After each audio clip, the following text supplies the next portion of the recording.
You got into the safety business because you wanted to protect people, but somewhere along the way, the job started controlling your time, your schedule, your priorities, even your income potential.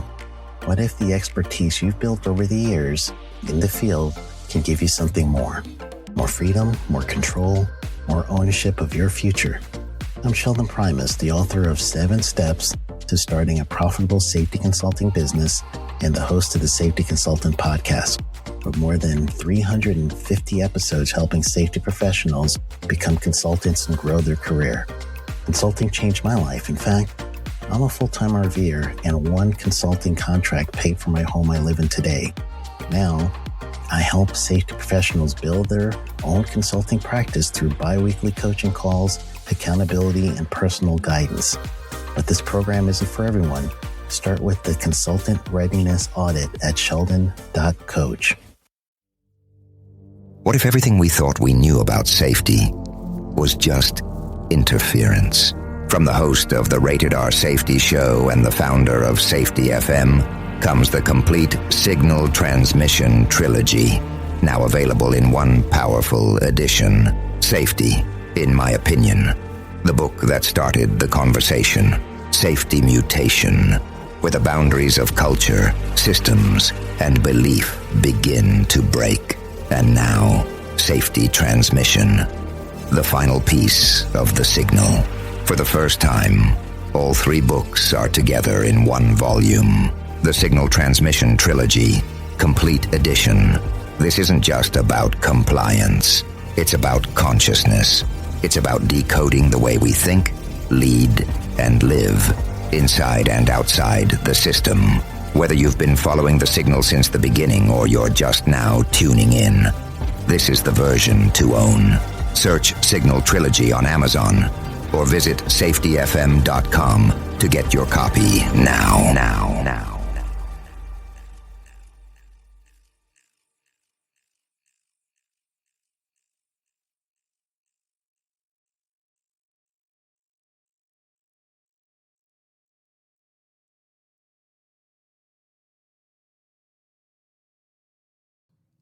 This is Andy. And this is Matt. And you're listening to The Hop Podcast with no name.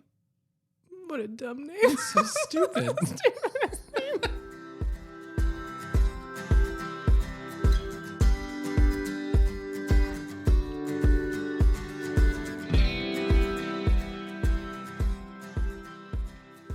We are beginning.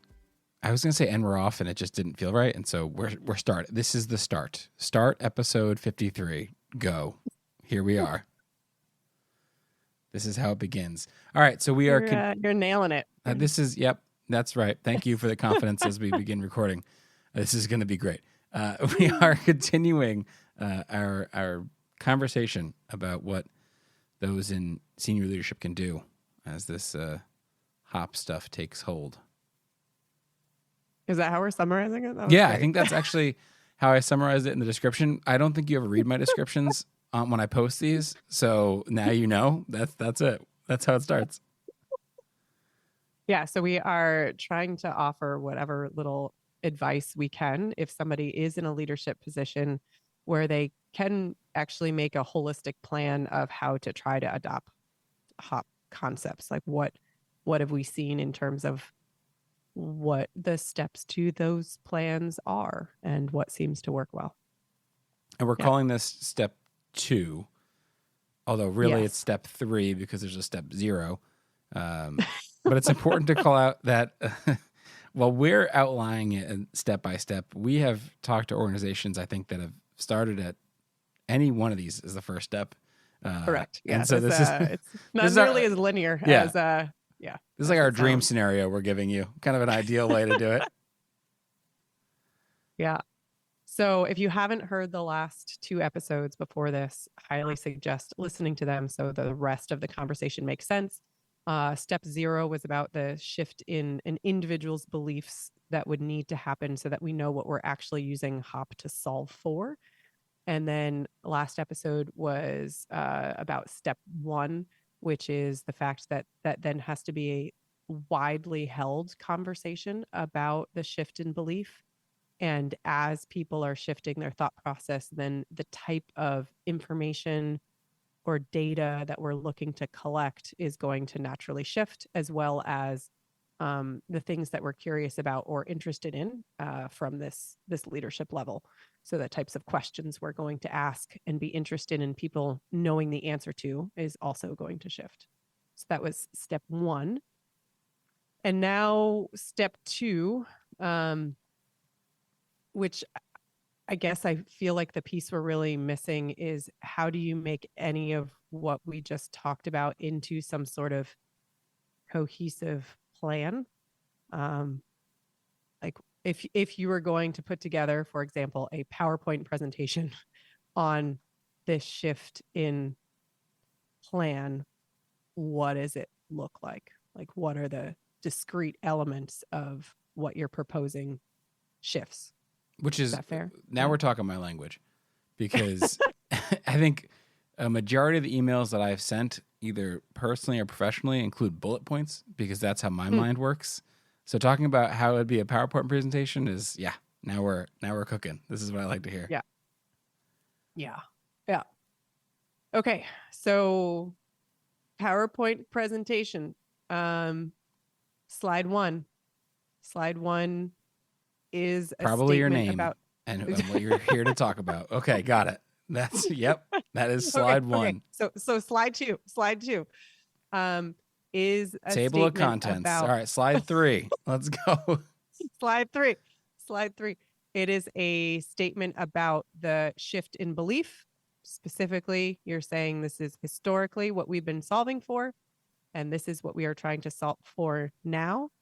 And then the why. The why is the foundational belief statement around the imperfection of people, process, tools. And so therefore, the way that we are solving things must change. The data that we can use to show that is the lack of relationship between TRIR and serious events occurring. There's a pretty good paper published about that if you need a discrete piece of paper, a report to show it. And Matt, maybe in the comments we can link to it. That's slide 1 this is why we're doing it. This is the beliefs change. Or slide, what do we say? Slide 3. Slide 3. Get it right, please. Slide 3. Okay. Okay. Slide 4 then becomes the initial steps to the plan. The first step is that we have to find a group to socialize this with. And that can either be at 2 different levels, depending upon, I guess, how confident you are as an individual in the direction you want to take your organization. Meaning, step 1 is either socializing these concepts directly with the board or with the senior executive level, and getting buy-in that this, as the organization, is the direction that we want to take things in. This is just what we're doing. We're making this decision as a group of people. This is the direction we're going. That's option 1. Option 2, or sometimes the precursor to option 1, is to socialize it instead with a subsection of the organization as a pilot. So we're going to pilot the thought process. So I guess you have to make a decision. Are we going big? And we're saying, hey, we have enough data, enough understanding, enough belief that this is the right thing to do, that we just want to shift everyone? Or are we saying we really actually want to have some proving ground for ourselves, and instead we want to focus on a pilot area? So I guess that is slide 4, bullet point 1. Yeah. Yeah. Keep me honest, Matt. That's fair. That's fair. Constructing. So, and I think that's, that seems like a pretty common split that we hear, as well as to what happens next. Yeah. So then, depending upon the direction that we're going, if we're going forward, senior executive level, this is the direction we want to go. Then at that point in time, the beliefs conversation has to happen with those individuals, right? To actually create that shared vision of the direction that we want to go. Once that vision, if it is created, of this is the direction we want to go, well, then we have to be able to, from that level, trigger a change for the rest of the organization. And so most often that change comes from a change in what we're measuring.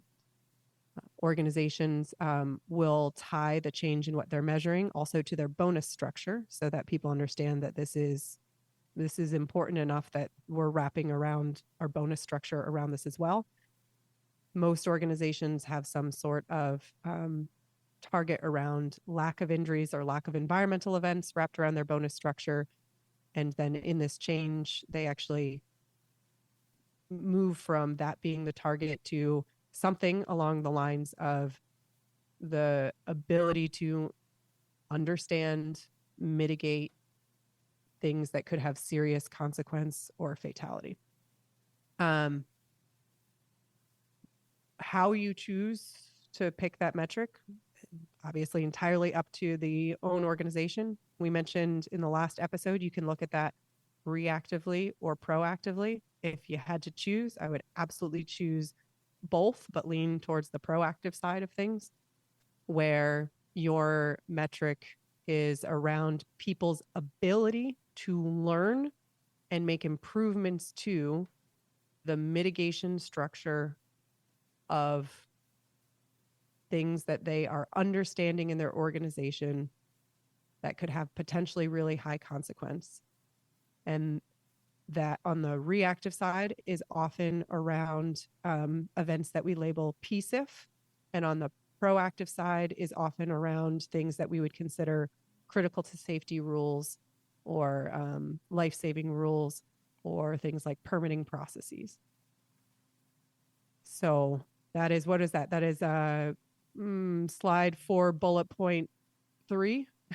I think it's 2 or 3, depending on 2 or 3. Yeah, this somehow linear. I just gonna say this now. I'm not gonna make these slides. So if anyone's hearing this and like, I'm gonna follow along, sorry, not gonna happen. But keep going. This is somehow a lot of bullet points and a lot of slides, but coming together. So if we then change this metric and, if we're at a place that we're actually changing our bonus structure, well, then we also have to give people the ability to achieve that metric, which means that we then if you're doing it for the whole organization, large scale, need to introduce several different things. One is the thought process itself, like the belief system around people being imperfect, right? The understanding that blaming an individual or the last person that touched something is not the same thing as putting in a systemic improvement or making sure that a process is more user-friendly. We've listed off these ideas many, many times, so I won't do it again, but the thought process itself would have to be introduced to a very large group of leaders if you want to do this all at the same time. And hopefully with the ability for them to push back. Because as we mentioned in the last episode, if you just go tell people this is what we're doing, you tend to get a lot of like lip service and people that can speak this, sort of hoppy language, but the thought process itself actually hasn't changed, which means you end up really having to dictate every action you want an individual to take in order to align with the thought process. And there's a lot of sort of disjointed belief systems around the goal of the organization and why we're doing this and whether or not it feels like the right thing to do. All of that remains hidden as opposed to being able to openly discuss it and address people's concerns or thought process around it. Which I will just throw in to give you a break to get your breath.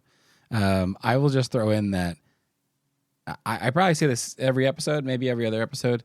It's when we are giving lip service, one of the easiest ways to see that is the more severe the outcome could have been, the fact that it is more difficult to apply a new thought process to it.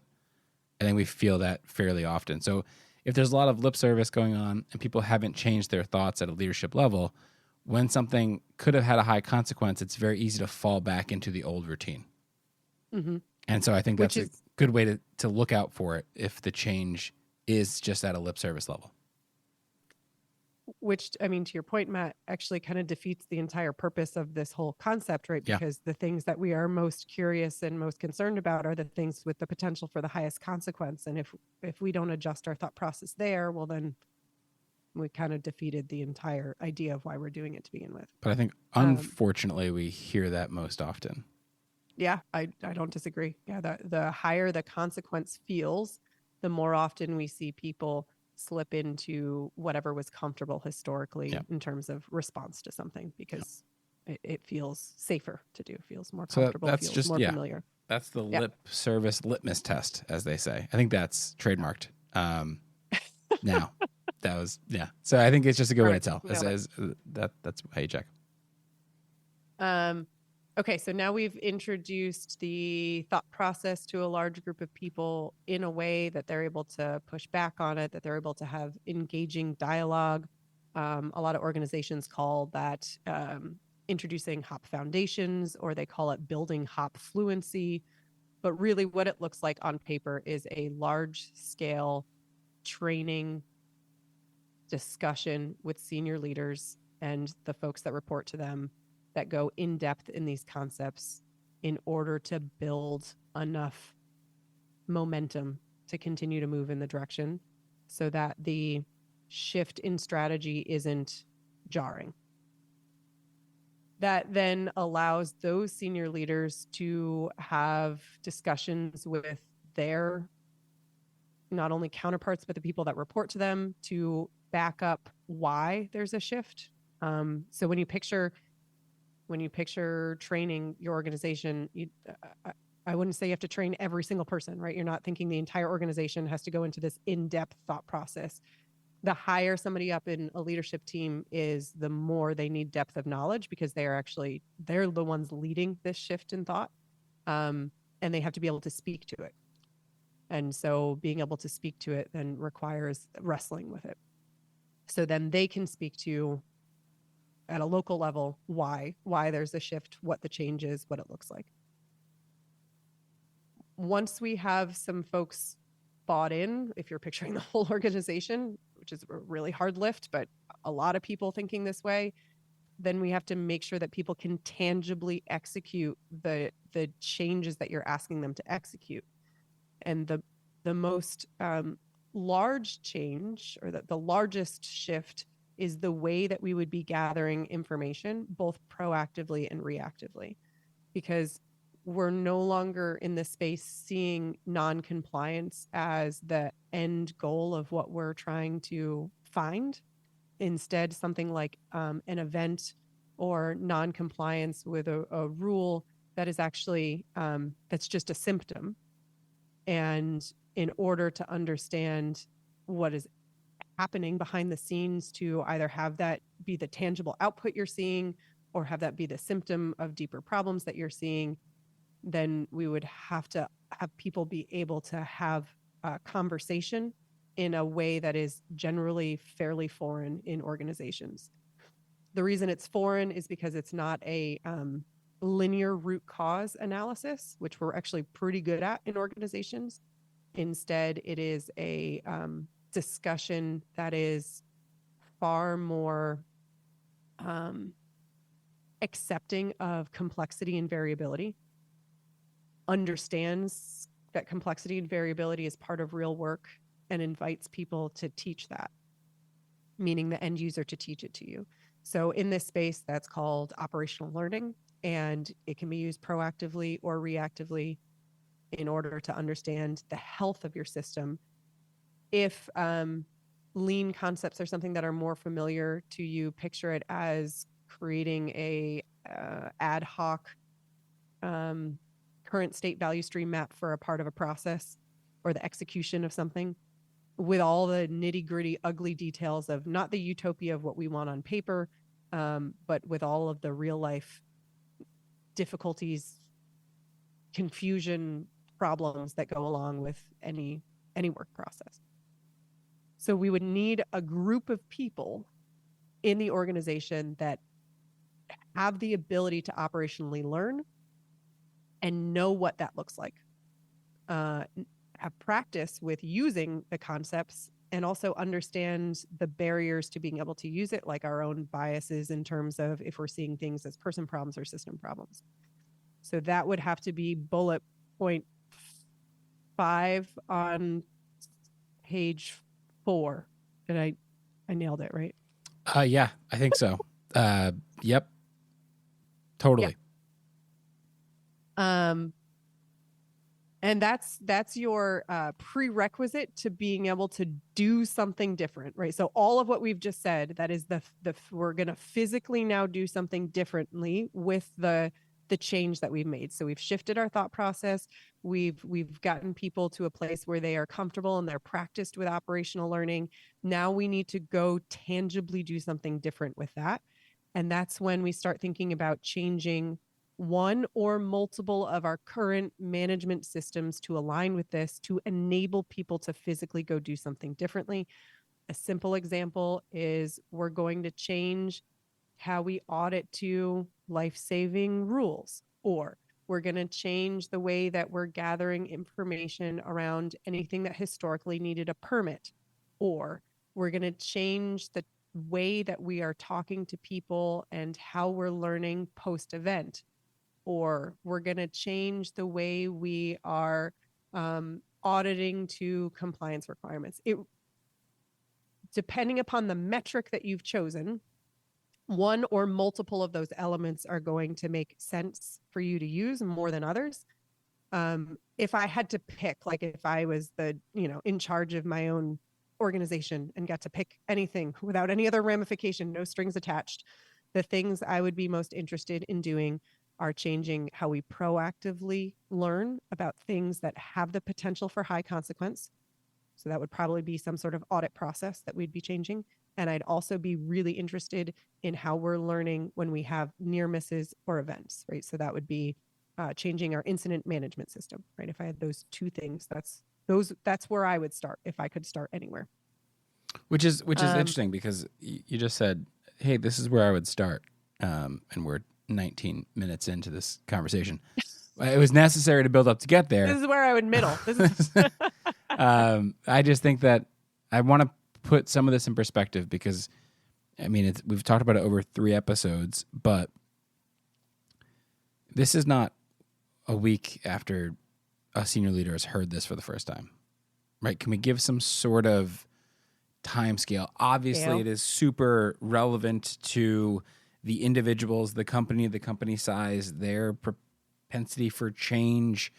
There's a lot that goes into it, but I feel like as organizations, or at least as senior leaders, our question has always been, I decided, yes, this is what I want to do, so I want it done tomorrow. And so I would I think it's good to give some sort of time scale. Yeah. And I don't know that people will love the time scale that we've seen, but I will be as transparent with my memories of it as possible. From understanding the concept, like as an individual who has the actual ability to change something like a management system or propose a new metric to the board, from the beginning of being exposed to these concepts through being able to even bring it to the board, the fastest I've heard of somebody doing it is a year. So just, I mean, maybe there's somebody out there that's done it faster, but going to a conference, sort of understanding the concept, thinking about how it's going to apply to my organization, benchmarking with other organizations that are already doing it, having the internal argument with myself about making such a large change, reflecting on events that have happened and whether or not this thought process could have been helpful then. The only time that I've seen an exception to that is if something horrible has happened, right? So there was a moment that required change, and in that moment, an individual capitalized on the ability to change something quickly, or they themselves were just looking for an answer and decided that this was the direction they were going to go in, sort of just needing something different. But if there's nothing that's happened, a year. And I think, and that's, I'll put it some more context from what I've seen behind it is just because it never stops. It being work, right? So it's a year because we have so much on our plates, and this takes a lot of time and energy, and we don't have infinite time, infinite energy. Yep. Now, if you want to then go from the individual who's wrestled through this thought process, and then you've decided that you're ready to, put a bit of your career behind it, right? Like you're going to make a change, then to convince other people around you that this is the direction to go, several months of even just getting permission to do something different, or finding enough advocates that are your peers around you that are like, yeah, this makes sense to do. Now we have the meeting, right? We have a meeting with the board. The board buys into all the hard work that we put, a year and a half behind to say, this is what we're going to do. This is why we think there's a need for change. This is the metric that we're planning on using. This is the, past data that we pulled to support this. Now we go to, hey, we want to enable the organization to be ready for this change. So now we need to teach, if we're picturing it from this perspective of trying to do the whole organization at the same time, we need to teach everyone, let them wrestle with it. That phase of it, 8 months is the fastest that I've seen an organization. I don't know. Does that sound right, Matt? Because you've done this a few times with large groups. Yeah, I would agree. Yep. 8 months to get people introduced to the concepts and wrestling with it.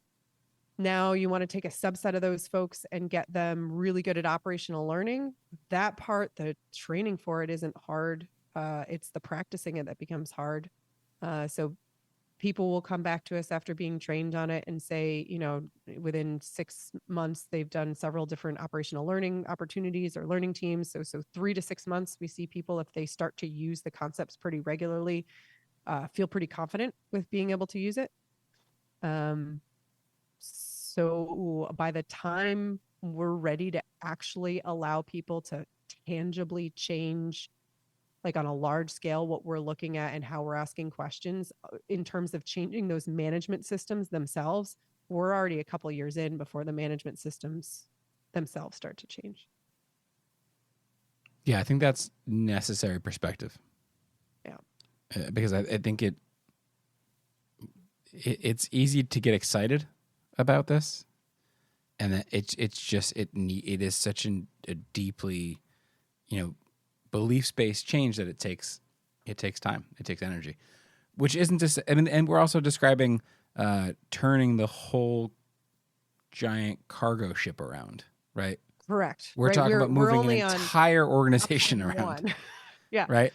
Which is why the piloting option for many people makes more sense to them, because it doesn't feel like such a big lift. We're not going to, meaning instead of saying as the entire organization, we're signaling this change and everyone's going to try to change at the same time. The piloting option is the one that is far more often used. Yeah. And doesn't feel nearly as scary. Which means that basically page 4 of the PowerPoint presentation would change, right? Because we would be taking the same concepts that we've just talked about, but scaling it to a much smaller scale. And you can move much faster with a pilot than you can trying to have the whole organization move, which is probably where we should go. The next episode is like continue this plan, but instead of thinking about it from the large shift from the entire organization, picture the same theoretical PowerPoint presentation from the piloting option. Yeah, we could take the idea we're giving a senior leader's perspective and say, what if that senior leader was just a site leader, and what would it be like to pilot it there? Sure. Or even as the senior leader, you've decided, hey, we're not going to try to shift this all at once. We're gonna do it strategically, sort of by location. Yes. And what does that look like? I think it'll give good perspective as to what it's like to give it a shot. Yeah. Cool. Awesome. Well, that's it. It's a bit of a long one again. I think we need to. No, but I set a timer for myself this time so that I wouldn't just ramble for forever without having any idea how long we've been talking. I'm acknowledging that you are showing me a timer, because if I didn't, no one would know what we'll take your word for it. Sure, you put a timer on. Okay. Everyone, thanks for listening. We'll talk again soon.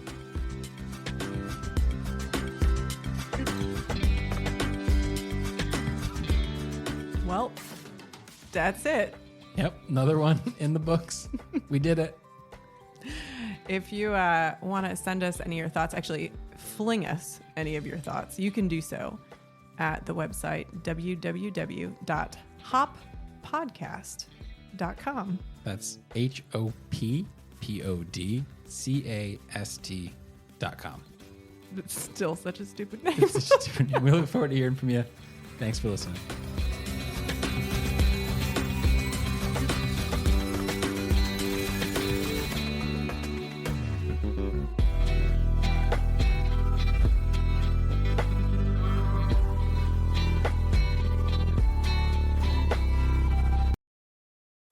You got into the safety business because you wanted to protect people, but somewhere along the way, the job started controlling your time, your schedule, your priorities, even your income potential. What if the expertise you've built over the years in the field can give you something more? More freedom, more control, more ownership of your future. I'm Sheldon Primus, the author of 7 Steps to Starting a Profitable Safety Consulting Business and the host of the Safety Consultant Podcast, with more than 350 episodes helping safety professionals become consultants and grow their career. Consulting changed my life. In fact, I'm a full-time RVer, and one consulting contract paid for my home I live in today. Now, I help safety professionals build their own consulting practice through bi-weekly coaching calls, accountability, and personal guidance. But this program isn't for everyone. Start with the Consultant Readiness Audit at sheldon.coach. What if everything we thought we knew about safety was just interference?